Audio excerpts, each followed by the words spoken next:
Hello नमस्कार, जय हिंद। स्वागत है आप सभी का अधिगम मंत्रा के यूट्यूब चैनल पर। और मैं विकास गुप्ता हाजिर हूँ आपके बीच एक और नई वीडियो के साथ, जहाँ हम डिस्कस करेंगे पीजीटी कॉमर्स से रिलेटेड टॉपिक्स। तो अभी रिसेंट में हमारा स्टैटिस्टिक्स चल रहा है, ठीक है, और धीरे धीरे हम आगे अपनी जर्नी पर बढ़ रहे हैं। तो दो तीन चीज़ें हैं जो कहीं ना कहीं आप लोगों को डाउट में डाल रही हैं, तो उन डाउट्स को क्लियर कर देते हैं। तो पहली तो ये चीज़ है कि ये किन किन जो वीडियोस हम लोग दे रहे हैं वो किन किन एग्ज़ाम्स के लिए बेनिफिशियरी हैं। तो आपका कोई भी पीजीटी कॉमर्स का अगर एग्ज़ाम है तो उन सभी एग्ज़ाम्स में ये सारी वीडियोस जो हैं हेल्पफुल हैं। अभी रिसेंट में कौन कौन से एग्ज़ाम्स हमें देखने को मिलने वाले हैं? बीपीएससी है, एमपी टेट वर्ग 1 है, ठीक है, यूपी टीजीटी पीजीटी है, ईएमआरएस की वैकेंसीज आउट होनी है और DSSS भी पेंडिंग में है। तो ये कुछ एग्ज़ाम्स हैं जो आगे आने वाले टाइम में हमें देखने को मिलेंगे। इसके अलावा जीआईसी भी है, एलटी ग्रेड भी है यूपी में। तो क्या इन सभी में ये सारे टॉपिक्स हेल्प करेंगे? बिल्कुल हेल्प करेंगे। बीपीएससी में अपना एक अर्थशास्त्र को लेकर के पूरा का पूरा एक इकोनॉमिक्स का अपना एक सब्जेक्ट है, ठीक है। इसके अलावा अकाउंटेंसी, वाणिज्य और बिजनेस स्टडीज़, व्यापार संगठन जो है हम लोग डिस्कस कर चुके हैं, ठीक है। और इकोनॉमिक्स माने अर्थशास्त्र अभी हम लोग डिस्कस कर रहे हैं, ठीक है। क्या अगस्त से पहले ये जो सीरीज़ है वो कंप्लीट हो जाएगी? हाँ जी, बिल्कुल हो जाएगी, ठीक है। पूरा प्रयास है कि अगस्त से पहले पहले आपका जो कॉन्सेप्ट है वो हम आपको प्रोवाइड करा दें। एक ये है कि काफ़ी सारे बच्चों का क्वेश्चन ये भी आ रहा है कि एमसीक्यू की प्रिपरेशन। देखिए, अगर आपने थियोट्रिकल क्लासेस को, जो भी मेरी क्लासेस हैं, अगर आपने उनको बहुत अच्छे से तल्लीनता के साथ समझा है, पढ़ा है, नोट्स बनाए हैं, है ना, तो आपके वहाँ से बहुत सारे जो क्वेश्चंस हैं वो मिल जाएंगे। दूसरी चीज़, मैंने हमेशा हर वीडियो के साथ कहा है कि आपके एग्ज़ाम्स की प्रिपरेशन होगी, एमसीक्यूज़ की प्रिपरेशन हम करेंगे, लेकिन जो हमारे कॉन्सेप्ट क्लासेस अभी चल रहे हैं उनके साथ साथ आप भी एमसीक्यूज़ की प्रिपरेशन करते हुए चलिए, उसका आपको ज़्यादा एडवांटेज मिलेगा। क्लियर है? एक सवाल ये भी है कि हमारे जो नोट्स होते हैं उनकी पीडीएफ कहाँ पर मिलेगी? तो we are really sorry, PDFs आपको अवेलेबल नहीं हो सकती हैं। हम लोग, मेरा ये विश्वास है कि पीडीएफ की जगह पर अगर हम नोट्स बना करके काम करेंगे तो वो ज़्यादा अच्छा रिज़ल्ट देंगे, ठीक है। ये एक चीज़ है। और एक सवाल ये भी आया है कि पेड कोर्सेज जो है हम स्टार्ट कर दें, तो भाई अभी ऐसा कुछ प्लान है नहीं, ठीक है। अभी जो भी है सब यही है। और एक ये है कि एक सवाल ये भी आता है कई बार कि अलग अलग तरह के जो एग्ज़ाम्स हैं उनकी प्रिपरेशन हम लोग करा दें। देखिए, मेरा जो अधिगम मंत्रा है इसका टारगेट ना थोड़ा सा बड़ा है। बड़ा टारगेट क्या है कि मैं पर्सनली, व्यक्तिगत रूप से मैं ये चाहता हूँ कि जितने भी पीजीटी कॉमर्स से रिलेटेड जितने भी टॉपिक्स होते हैं, कॉन्सेप्ट्स होते हैं, उन सब के जो वीडियोस हैं वो यूट्यूब पर इस प्लेटफॉर्म पर अवेलेबल हो जाएं, जिससे हर तरह का जो बच्चा है, चाहे कोर्स लेना चाहता है, नहीं लेना चाहता है, सेल्फ प्रिपरेशन करना चाहता है, या उसके पास कोर्स की फ़ीस नहीं है ना, जो भी चीज़ें हैं, उनको ये जितने भी टॉपिक्स हैं वो इजीली अवेलेबल हो सके, क्योंकि इस तरह का कहीं पर भी कोई नहीं देखने को मिला है। और अगर होंगे भी तो वो, जैसे अभी यही है, या कलेक्शन ऑफ डाटा है, कितना टाइम लगता है, एक दिन में चैप्टर ख़त्म। बट मैं क्या कर रहा हूँ, एक एक चीज़ को, अब जैसे प्रेजेंटेशन ऑफ डाटा है तो प्रेजेंटेशन ऑफ डाटा को हम 3 पार्ट्स में डिवाइड करते हैं, ठीक है ना। एक तो सिंपल, ठीक है ना, ग्राफिकल, और जो तुम्हारा होता है डायग्रामेटिक, ठीक है। तो ऐसा नहीं है कि सारा कुछ मैंने एक अपना 30-40 मिनट का लेक्चर लिया और सब खत्म कर दिया, नहीं। कुछ कुछ थोड़ा थोड़ा पोर्शन हम लोग ले रहे हैं, ठीक है, और कुछ फिर हम नेक्स्ट क्लास में ले लेते हैं। तो उससे क्या होता है, थोड़ा सा सिलेबस होता है, थोड़ा सा कंटेंट होता है, और हम उसको ज़्यादा अच्छे तरीके से कवर कर पाते हैं। ये एक चीज़ है। इसलिए मैंने कहा था कि जो भी आप कॉन्सेप्ट कर रहे हैं उनसे रिलेटेड MCQs क्वेश्चन ज़रूर कर लें, हैंड टू हैंड, ठीक है। ये एक चीज़ है। तो बात ये है कि जो जब ऑब्जेक्टिव्स बड़े होते हैं तो उसमें समय लग जाता है। तो मैं पीजीटी कॉमर्स का सारा सिलेबस यूट्यूब पर डाल देना चाहता हूँ। ये बहुत डैम श्योर है कि उसमें समय लग जाएगा, लेकिन ये होगा ज़रूर, ये बात तय है। ठीक है। तो बाकी तो आप लोगों के ऊपर है कि आप इसे कितना आगे तक लेकर के जाना चाहते हैं और आप इससे कितना कुछ सीखना चाहते हैं। तो भाई मेरा प्रयास है, ठीक है, और प्रयास से ही जो है चीज़ें हम अचीव कर पाते हैं, अपने ड्रीम्स को पूरा कर पाते हैं, ठीक है। जैसे आप लोग टीचर बनना चाहते हैं, गवर्नमेंट टीचर बनना चाहते हैं, तो आप लोग उस चीज़ के लिए प्रयास करते हैं और उसी चीज़ वही प्रयास आपको आगे लेकर के जाता है। ठीक वही एक बात यहाँ पर भी है कि मेरा एक सपना है अधिगम मंत्रा के प्लेटफॉर्म पर सारा सिलेबस जो है कॉमर्स का एक बहुत बड़े स्केल पर इसको लेकर के जाने का। तो अब यहाँ पर प्रयास उसके लिए चल रहे हैं, लेकिन अब बात आती है आपके ऊपर कि आप उसे कितना आगे तक लेकर के जा सकते हैं। तो सब कुछ आप ही का है, आप ही का प्यार है, आप ही का सपोर्ट है, ठीक है। तो चलिए इसके साथ तो सारे मेरे ख्याल से जितने भी अभी तक सवाल आते हैं, जिनके जवाब कई बार मैं दे देता हूँ, है ना, तो एक बार ये सारी चीज़ें हम लोग डिस्कस कर चुके हैं। इसके अलावा भी अगर आपको कोई क्वेरी लगती है तो आप कमेंट बॉक्स में डाल सकते हो, वरना डिस्क्रिप्शन बॉक्स में सभी लिंक्स अवेलेबल हैं, चाहे व्हाट्सअप है, सारे सोशल मीडियाज, टेलीग्राम, आप वहाँ से भी मेरे साथ कनेक्ट हो सकते हैं, ठीक है। चलिए शुरू करते हैं अपना आज का। लास्ट हमने कलेक्शन किया था, अब कलेक्शन के बाद हमें डाटा को प्रेजेंट करना होता है। तो जब डाटा प्रेजेंट करते हैं तो हमें 2-3 कुछ चीज़ें हैं जो हमें ध्यान में रखनी है, ज़्यादा बड़ा नहीं है पर समझने वाली चीज़ें हैं। प्रेजेंटेशन ऑफ डाटा का मतलब क्या होता है? डाटा को प्रेजेंट करना। अब मान के चलिए आपके पास 50 बच्चों का डाटा है, 50 बच्चे हैं और हर बच्चे के पास 6 सब्जेक्ट हैं, Hindi, English, math, science, social और कंप्यूटर, ये 6 सब्जेक्ट हैं अगर कॉमर्स की बात करें, ठीक है। चलो अब ये ले लिए तो ये रखते हैं, ठीक है। तो ये 6 सब्जेक्ट हैं, बच्चों ने एग्ज़ाम दिए। अब आपने डाटा कलेक्ट किया कि भाई UT1 में इतने नंबर आए हैं, UT2 में इतने नंबर आए हैं, ठीक है, हाफ ईयरली एग्ज़ाम्स में इतने आए हैं, पैरियोडिक टेस्ट भी है ना में 3rd में इतने नंबर आए हैं, पैरियोडिक टेस्ट 4 में इतने नंबर आए हैं और एनुअल एग्ज़ाम्स में इतने नंबर आए हैं। आपने एक बच्चे का डाटा कलेक्ट किया, 50 बच्चों का एक एक करके। अब जब आपने 50 बच्चों का डाटा कलेक्ट कर लिया तो डाटा तो कलेक्ट हो गया, अब आप क्या करोगे? अब आप उसे एक प्रेजेंट करोगे किसी तरीके से। भाई आप उसको इस तरह से प्रेजेंट करना पसंद करोगे ताकि जो पेरेंट्स हैं, जो बच्चा है, जो स्टूडेंट है, वो उन्हें आसानी से समझ ले। यस और नो? भाई मान के चलिए कि सीटेट का एग्ज़ाम होता है ना, किसका? सीटेट का एग्ज़ाम होता है। तो जब सीटेट का एग्ज़ाम होता है तो उसमें लाखों बच्चे जो है फॉर्म फिल करते हैं।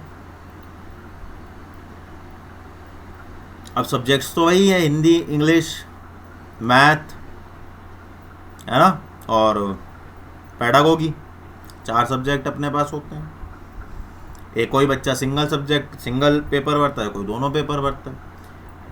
तो सारा डाटा कलेक्ट तो कर लिया जाता है, लेकिन उसको प्रेजेंट किस तरीके से किया जाता है आपने देखा है? अपनी सीटेट की मार्कशीट देखी होगी, साफ पता चल जाता है कि भाई हमने क्वालिफाई किया है कि नहीं किया है ना। सबसे पहले नज़र हमारी कहाँ पर जाती है? रिजल्ट के पास या फेल पर, क्वालिफाइंग या अनक्वालिफाइंग पर। तो अगर क्वालिफाइंग या अनक्वालिफाइंग में हमें पता चल गया, फिर उसके बाद हम देखते हैं कि हाँ भाई इतने नंबर में इतने नंबर आने चाहिए, तो इतने नंबर आए। तो ये कहलाता है प्रेजेंटेशन ऑफ डाटा। कहने का मतलब है कि जब भी हम डाटा कलेक्ट करते हैं तो उसको इस तरह से प्रेजेंट किया जाता है कि that should be very much clear and in an attractive manner which can be easily, जिसको आसानी से अंडरस्टूड एंड एनालाइज्ड, आसानी से समझा जा सके और आसानी से उसको एनालाइज किया जा सके। जैसे आपने अपनी बैचलर की डिग्री देखी होगी तो उसमें लिखा रहता है मैक्सिमम मार्क्स,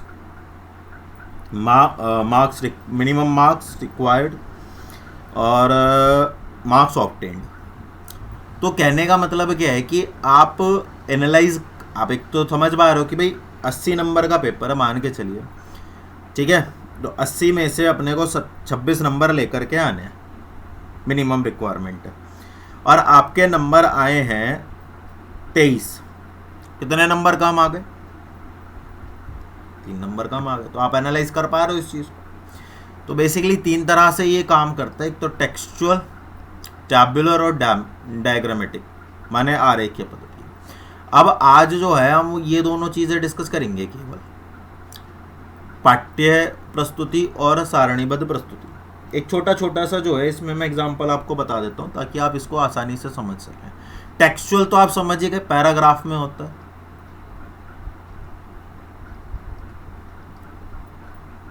टेबल माने जो आपका रिजल्ट है वो टेबुलेशन फॉर्म में होता है। बोलो क्लियर है बात?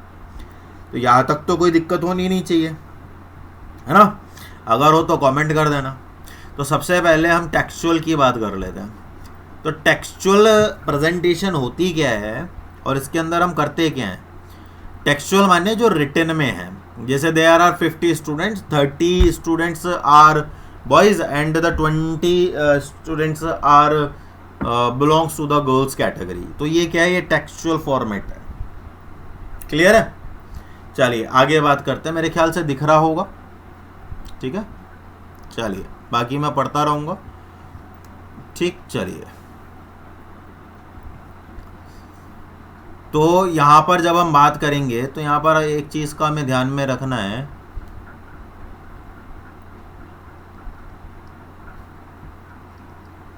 एक तो ये पार्ट है टेक्स्ट ऑफ द स्टडी का और डिस्क्रिप्शन का। It usually preferred when the quantity data is not very large. जहां पर भी क्वांटिटी ऑफ डाटा बहुत ज्यादा होगा वहां पर हमें टेबुलर फॉर्मेट यूज करना होगा, है ना? क्लियर है कहानी? क्या क्या सूटेबिलिटी है साहब इसकी? जब डाटा की मात्रा बड़ी नहीं है तभी इसका उपयोग किया जा सकता है, या जब हमें कोई शाब्दिक प्रस्तुति देनी होती है तब इसका यूज़ किया जाता है। इसमें किसी भी प्रकार से आरेख या तालिका माने डायग्राम और टेबल की आवश्यकता नहीं होती है।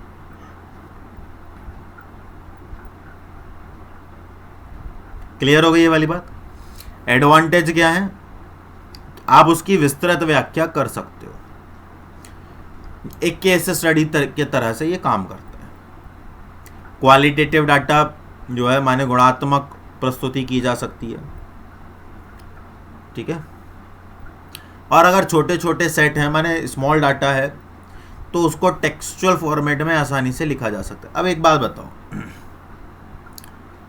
50 बच्चे हैं, 30 बॉयज हैं और 20 गर्ल्स हैं, इसके लिए क्या टेबल बनाओगे? इसके लिए तो एक लाइन लिख दोगे, I read in class 10th there are 50 students out of which 30 are boys and the 20 belongs to the girls category। खत्म कहानी, है ना? ये ज़्यादा आसान है।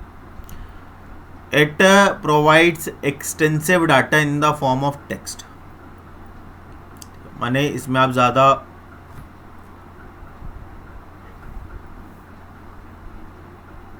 व्यापक डाटा जो है वो आप ले सकते हो, है ना? जो लार्ज सेट हैं डाटा के उसके लिए ये यूज़फुल नहीं है, पहली। दूसरी ये इसके डिसएडवांटेज हैं। और इसके हर मतलब माने पूरा जो डाटा है उस पूरे डाटा को समझने के लिए आपको उसके हर एक पॉइंट को समझना ज़रूरी होगा। जैसे आप किसी व्यक्ति से बात करते हैं तो किसी व्यक्ति को समझने के लिए उसके हर पहलू को जानना ज़रूरी होता है।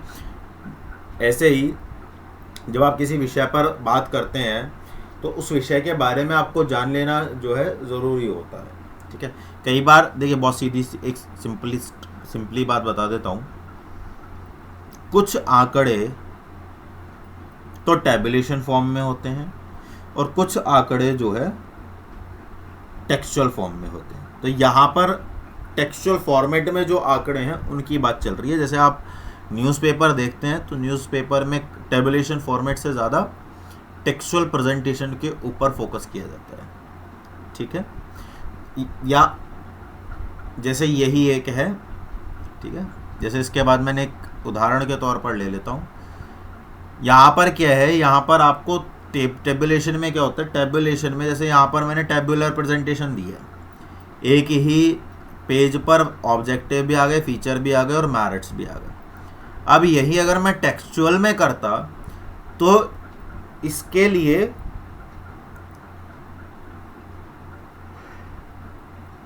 जो है और ज़्यादा पेजेस की रिक्वायरमेंट और ज़्यादा स्पेस की रिक्वायरमेंट हो जाती है ना। अब यहीं पर आपका जो है सारा डाटा कंक्लूड हो जाएगा, तो ये इसका डिसएडवांटेज।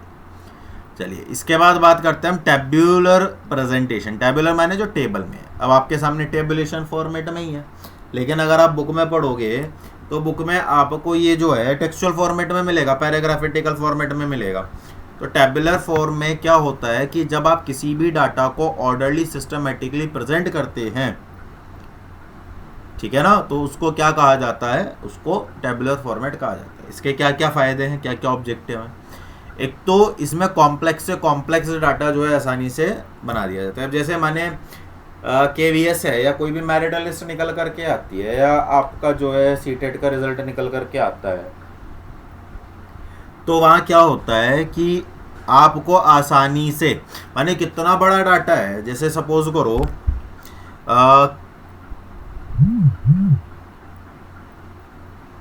KVS का एग्ज़ाम हुआ, ठीक, KVS में वैकेंसीज आउट हुई PRT की, कितनी वैकेंसीज थी, है ना।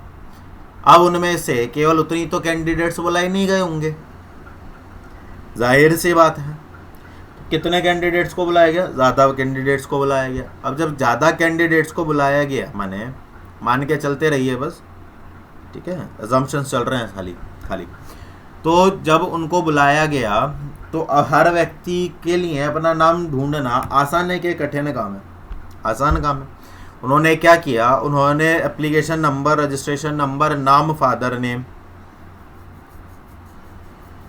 ठीक है ना, और कैटेगरी वो आपको दे दी। तो आप सीधा अपने नंबर पर जाइए या अपने उस पर जाइए, आपको आपका रिजल्ट पता चल जाएगा।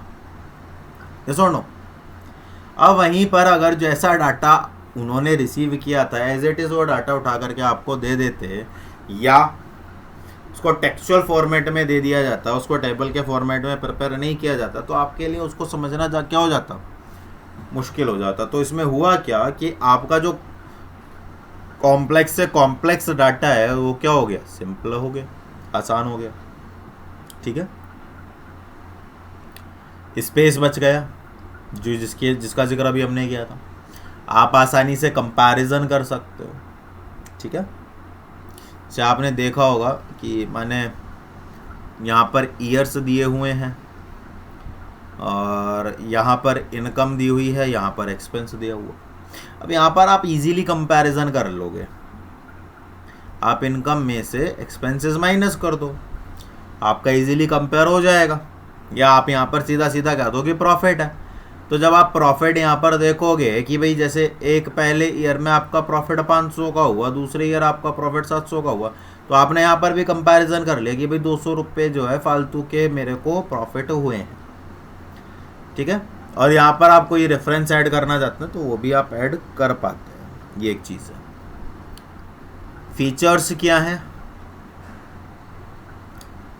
इसका जिक्र हम आगे भी करेंगे। एक तो इसमें टाइटल होता है, माने टेबल में एक टाइटल होता है, जैसे इस टेबल का टाइटल है टेबुलर प्रेजेंटेशन फीचर्स, ठीक है, वो हम आगे बढ़ेंगे।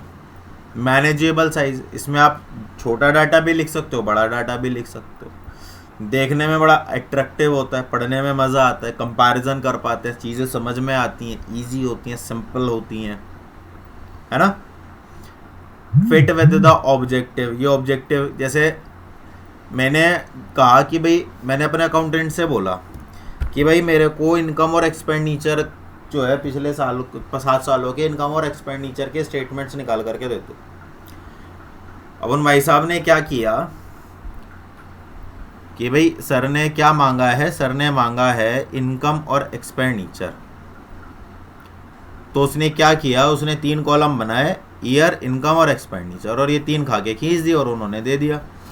अब मैं चाहता हूँ कि भाई इसमें इनकम और एक्सपेंडिचर मिल गई, ये तो ठीक है, लेकिन मेरे को तो प्रॉफिट जानना था। अब उसने बेवकूफ़ ने बनाया नहीं, मैंने कहा चलो कोई बात नहीं। तो आगे एक कॉलम का स्पेस था, मैंने वहाँ पर एक कॉलम जो है ड्रॉ कर लिया और सबके प्रॉफिट्स निकालने के लिए दे दिया। कहने का मतलब है कि कहीं ना कहीं ये जो आपकी टेबुलर प्रेजेंटेशन होती है, ये आपके जो है साइज जो ऑब्जेक्टिव्स है उसमें पूरी तरह से फिट हो जाती है। टेक्सचुअल में ऐसा नहीं कर सकते आप, इसमें कॉलम्स और रोज होती हैं, वो भी हम आगे डिस्कस करेंगे कि कॉलम किसे कहते हैं और रोज किसे कहते हैं। जितनी भी नेसेसरी इंफॉर्मेशन हमें रिक्वायर्ड होती हैं सारी इसके अंदर होती हैं, ठीक है। या जैसे मान के चलिए हमारा जो अकाउंटेंट है बड़ा समझदार है, तो मैंने उससे कहा कि भाई इनकम और एक्सपेंडिचर की लिस्ट निकाल करके दे दो, तो उसके दिमाग में इनकम और एक्सपेंडिचर का सर क्या करेंगे, कितने सारे, कितना इनकम हुआ, वो कंपेयर करके प्रॉफिट ही निकालेंगे और सीधा सीधा वो प्रॉफिट से कंपेयर कर लेंगे कि भाई उनका प्रॉफिट कितना परसेंट बढ़ रहा है, कितना परसेंट लॉस हुआ है। तो उसने क्या किया, ईयर, इनकम, एक्सपेंडिचर और प्रॉफिट, ये 4 कॉलम बना दिए, ठीक है। यूनिट्स, जैसे आपने, अब जैसे आप तो कॉमर्स के बच्चे हैं, यहाँ मैं आपको एक चीज़ ऐड कर देता हूँ, रुको एक सेकंड, ज़रा ध्यान देना इस चीज़ को। आपने टेबल बनाया,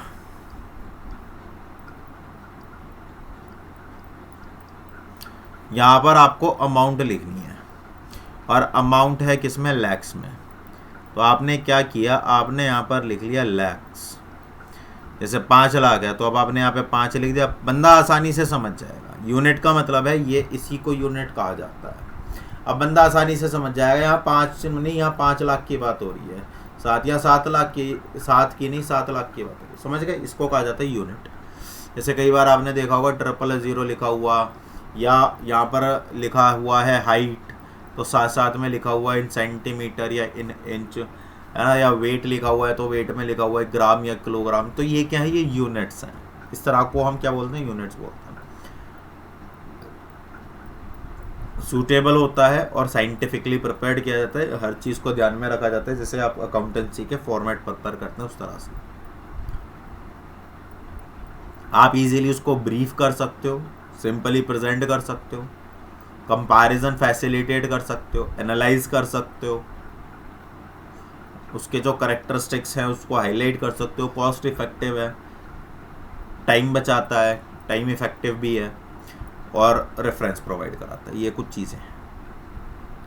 अब टेबुलर प्रेजेंटेशन में टेबल का फॉर्मेट क्या होता है वो हम एक बार देख लेते हैं। तो ये क्या है, ये बेसिकली टेबल का फॉर्मेट है।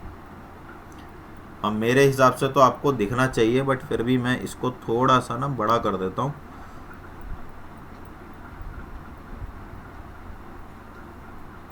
ये ऐसे बड़ा नहीं हुआ, 1 सेकंड देना मुझे, 1 सेकंड देना मुझे।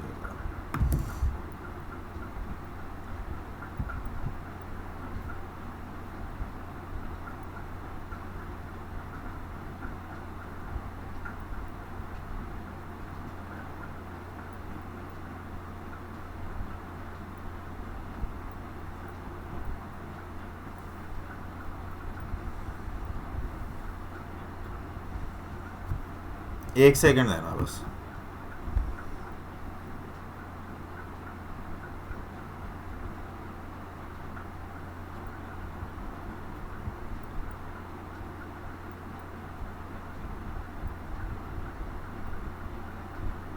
चलिए, थोड़ा सा बड़ा करने का प्रयास किया है, एक जगह पर लिखना ज़रूरी था थोड़ा सा, ताकि आपको आसानी से चीज़ें समझ में आ जाए।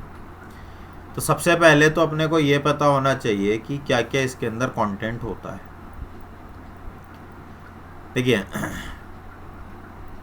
सबसे ऊपर आएगा टेबल नंबर, उसके बाद क्या टाइटल है उसका, उसके बाद हेड नोट अगर है तो, फिर क्या आएगा, स्टब, जिसे रॉ हेडिंग भी बोला जाता है। क्या बोला जाता है, रॉ हेडिंग। फिर यहाँ पर कैप्शन होगा, क्या होगा, कैप्शन होगा, जिसको हम हेडिंग, मेन हेडिंग बोलते हैं। हेडिंग में फिर सब हेडिंग होंगी, 2 3 4 5 कितनी भी हो सकती हैं। फिर उसमें क्या होगा, उसमें फिर जो है आपका कॉलम हेड होगा, क्या होगा, कॉलम हेड। ये सारी बातें समझ आ रही हैं, इसमें कोई इसमें एक होगा टोटल रॉ, कितनी रॉज हैं। उसके बाद आएगा फिर रॉ एंट्रीज, क्या आएगा, रो एंट्रीज, और उसके बाद फिर फाइनली टोटल कॉलम्स। अब मैं आपको बता देता हूँ कि ये क्या क्या चीज़ें होती हैं, ठीक।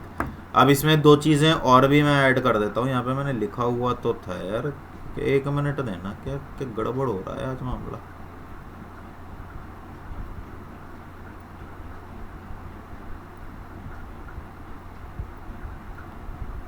एक सेकंड देना, और दो चीज़ें इसमें यहाँ पर ये आ जाती हैं।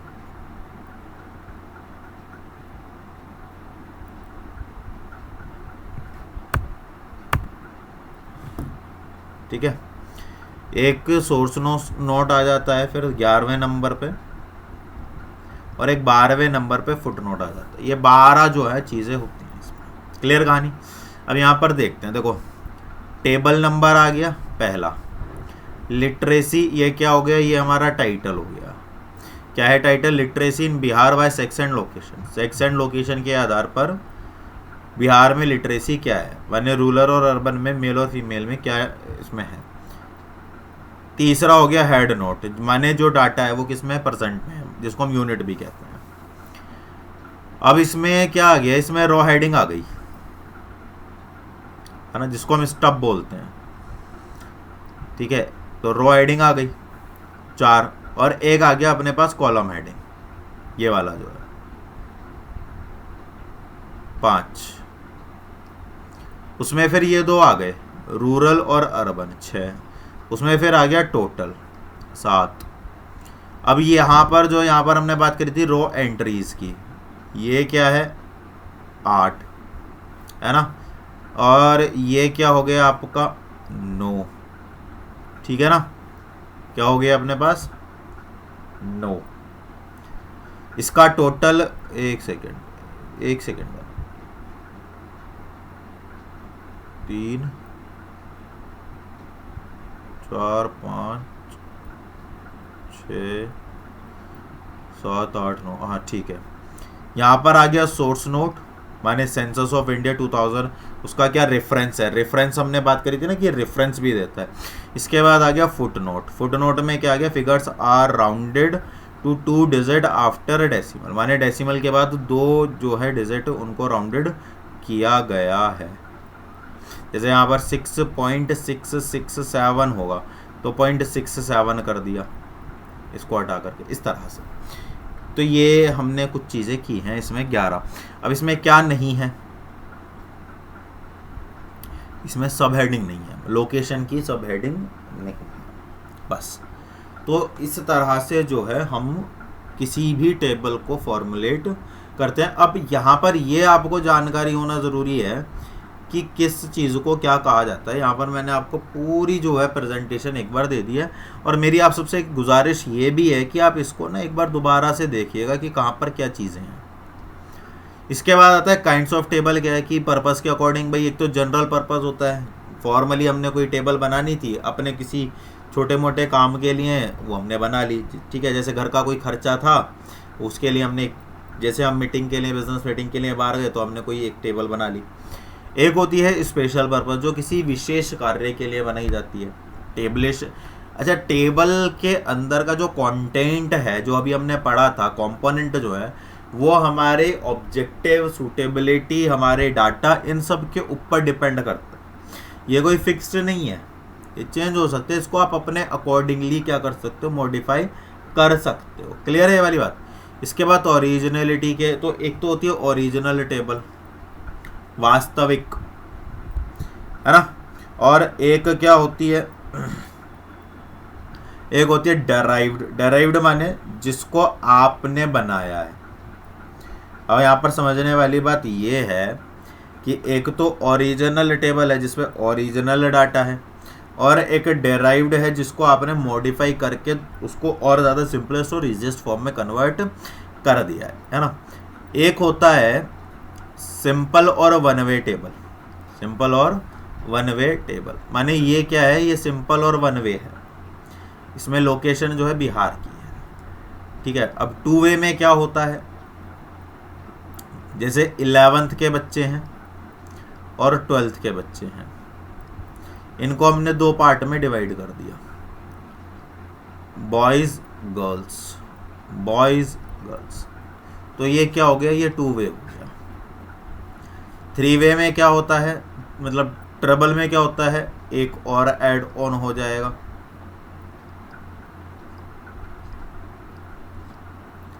बॉयज़ और गर्ल्स। तो ये क्या हो गया, 3 वे हो गया, ट्रिपल हो गया। इसको मैनीफोल्ड भी कहा जाता है। मैनीफोल्ड माने जिसमें 2 या 2 से ज़्यादा होते हैं।